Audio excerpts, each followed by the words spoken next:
بسم اللہ الرحمن الرحیم۔ خاتم الانبیاء صلی اللہ علیہ وسلم کی ولادت مبارک کا سال۔ حضور اقدس حبیب خدا خاتم الانبیاء صلی اللہ علیہ وسلم کی ولادت بابرکات عام الفیل میں ہوئی۔ عام الفیل سے مراد وہ سال ہے جس سال ابرہ بادشاہ نے ہاتھیوں کا لشکر لے کر کعبے پر حملہ کرنے کی ناکام کوشش کی تھی اور اللہ تعالیٰ نے کمزور پرندوں کے ذریعے ان کو نصب و نابود کیا تھا، جس کا ذکر سورۃ الفیل میں ہے۔ حضور خاتم الانبیاء صلی اللہ علیہ وسلم کی ولادت باسعادت کا مہینہ ماہ ربیع الاول کو یہ عظیم الشان شرف حاصل ہے کہ اس میں حبیب خدا خاتم الانبیاء فخر موجودات حضور اقدس صلی اللہ علیہ وسلم دنیا میں جلوہ افروز ہوئے۔ یقیناً یہ شرف اور مقام کسی اور مہینے کو حاصل نہیں، اس لیے اس حیثیت سے ماہ ربیع الاول کو سال بھر کے تمام مہینوں پر فضیلت و کیفیت حاصل ہے۔ حضور خاتم الانبیاء صلی اللہ علیہ وسلم کی ولادت باسعادت کا دن۔ حضور سرور کائنات صلی اللہ علیہ وسلم کی مبارک ولادت بروز پیر ہوئی، جیسا کہ صحیح حدیث سے ثابت ہے۔ صحیح مسلم میں حضرت ابو قتادہ انصاری رضی اللہ عنہ سے روایت ہے کہ حضور اکرم صلی اللہ علیہ وسلم سے پیر کے دن روزہ رکھنے کے بارے میں سوال کیا گیا تو آپ صلی اللہ علیہ وسلم نے فرمایا، پیر کے روز میری ولادت ہوئی ہے اور اسی روز مجھے نبوت عطا کی گئی، یا پیر کے روز مجھ پر وحی نازل کی گئی۔ اس سے واضح طور پر معلوم ہوتا ہے کہ حضور اقدس صلی اللہ علیہ وسلم کی ولادت باسعادت پیر کے دن ہوئی۔ اس تفصیل سے تین باتیں معلوم ہوئیں جن پر امت کے اکابر اہل علم کا اتفاق ہے۔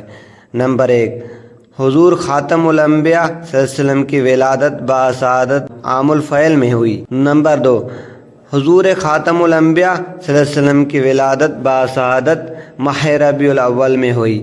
نمبر 3، حضور خاتم الانبیاء صلی اللہ علیہ وسلم کی ولادت باسعادت پیر کے روز ہوئی۔ مذکور بالا تین باتوں پر جمہور کا اتفاق اور اجماع ہے۔ حضور خاتم الانبیاء صلی اللہ علیہ وسلم کی تاریخ و ولادت بابرکات۔ حضور خاتم الانبیاء صلی اللہ علیہ وسلم کی ولادت مبارک سے متعلق سال، مہینے اور دن کے بارے میں امت کے اہل علم کے اتفاق کے بعد اس بات میں شدید اختلاف ہیں کہ حضور خاتم الانبیاء صلی اللہ علیہ وسلم کی ولادت باسعادت کی تاریخ کیا تھی۔ اس حوالے سے امت کے حضرات اکابر کے متعدد اقوال ہیں، جس کے نتیجے میں ربیع الاول کی 2 تاریخ، 8 تاریخ، 10 تاریخ، 12 تاریخ، 13 تاریخ، 14 تاریخیں ملتی ہیں۔ امت کے مورخین اور سیرت نگاروں کے دلائل اور تجربے ملاحظہ کیے جانے تو ان میں سے ہر ایک نے اپنے طور پر کسی ایک تاریخ کو راجح قرار دیا ہے، جس کی وجہ سے متعدد اقوال سامنے آتے ہیں۔ ان مذکور اقوال میں سے زیادہ تر ربیع الاول کی 2، 8، 10 یا 12 تاریخ کو بعض یا اکثر حضرات نے ترجیح دی ہے۔ بعض حضرات نے ربیع الاول کی 12 تاریخ کو مشکور قول قرار دیا ہے، جیسا کہ مفتی اعظم پاکستان مفتی محمد شفیع صاحب رحمۃ اللہ علیہ نے سیرت الخاتم الانبیاء صلی اللہ علیہ وسلم میں تاریخ ولادت سے متعلق مذکورہ بالا متعدد اقوال نقل کر کے فرمایا کہ مشہور قول 12ویں تاریخ کا ہے، جبکہ متعدد حضرات نے ربیع الاول کی 8 تاریخ کو ترجیح دی ہے۔ علامہ احمد کستلانی رحمۃ اللہ علیہ کی کتاب المواہب سے ایک اہم اقتباس ملاحظہ فرمائیں۔ تاریخ ولادت سے متعلق ایک قول 8 ربیع الاول کا ہے۔ شیخ قطب الدین کستلانی فرماتے ہیں کہ یہی قول اکثر محدثین نے اختیار فرمایا ہے۔ حضرت ابن عباس اور حضرت جبیر بن مطعم رضی اللہ عنہم سے بھی یہی منقول ہے۔ اہل تاریخ و نسبت نے بھی اسی کو اختیار کیا ہے۔ علامہ حمیدی اور ان کے شیخ ابن حزم کا بھی یہی قول ہے۔ شیخ قضائی نے عیون المعارف میں اس پر اجماع نقل کیا ہے۔ امام ظہری نے امام محمد بن جبیر بن مطعم سے یہی روایت کیا ہے۔ وہ عرب کے نسب کے ماہر تھے اور انہوں نے اپنے والد حضرت جبیر رضی اللہ عنہ سے یہی بات روایت کی ہے۔ شیخ التفسیر حضرت مولانا ادریس کاندھلوی رحمۃ اللہ علیہ اپنے شہر آفاق کتاب سیرت مصطفیٰ صلی اللہ علیہ وسلم میں فرماتے ہیں، ولادت باسعادت کی تاریخ میں مشہور قول تو یہ ہے کہ حضور صلی اللہ علیہ وسلم 12 ربیع الاول کو پیدا ہوئے، لیکن جمہور محدثین اور مورخین کے نزدیک راجح اور مختار قول قول یہ ہے کہ حضور صلی اللہ علیہ وسلم 8 ربیع الاول کو پیدا ہوئے۔ مصر کے مشہور ماہر فلکیات محمود پاشا صاحب نے 9 ربیع الاول کو تاریخ ولادت قرار دیا، جس کو مفتی اعظم پاکستان مفتی شفیع صاحب رحمۃ اللہ علیہ نے سیرت خاتم الانبیاء صلی اللہ علیہ وسلم میں جمہور کے خلاف سن بات قرار دیا ہے، اور مشہور محقق نامور فلکی حضرت اقدس مولانا موسیٰ خان روحانی بادی صاحب رحمۃ اللہ علیہ نے بھی فلکیات جدہ میں اس کی تردید فرمائی ہے۔ حضور خاتم الانبیاء صلی اللہ علیہ وسلم کی ولادت مبارک کی تاریخ میں اختلاف کیوں؟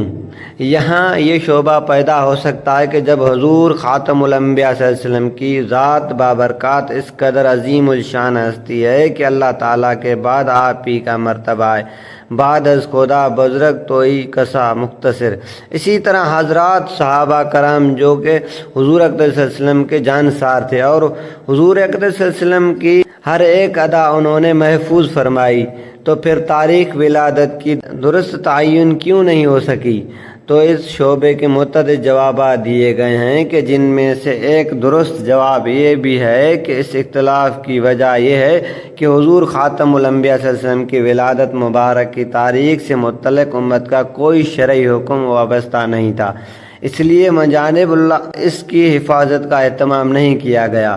سال بھر کی جن تاریخوں سے شریعت کے احکام وابستہ تھے تو ان سے متعلق حضور اقدس صلی اللہ علیہ وسلم کے ارشادات امت کے سامنے، اور ان تاریخوں کو محفوظ رکھنے کا اہتمام امت نے بخوبی کیا، لیکن حضور اقدس صلی اللہ علیہ وسلم کی ولادت کی تاریخ سے متعلق قرآن و سنت میں کوئی مخصوص حکم نہیں ملتا، اس لیے اس کو محفوظ رکھنے کے لیے خصوصی اقدامات حضرات صحابہ کرام کی جانب سے اجماعی طور پر سامنے نہیں آئے، اور نہ ہی حضور اقدس صلی اللہ علیہ وسلم کی جانب سے ایسا کوئی حکم دیا گیا۔ حضور خاتم الانبیاء صلی اللہ علیہ وسلم کی تاریخ ولادت میں اختلافات سے واضح ہونے والا ایک اہم نقطہ، مقابل کی تفصیل سے یہ بات بخوبی واضح ہو جاتی ہے کہ حضور اقدس صلی اللہ علیہ وسلم کی تاریخ ولادت کی تعین میں متعدد اقوال ہیں۔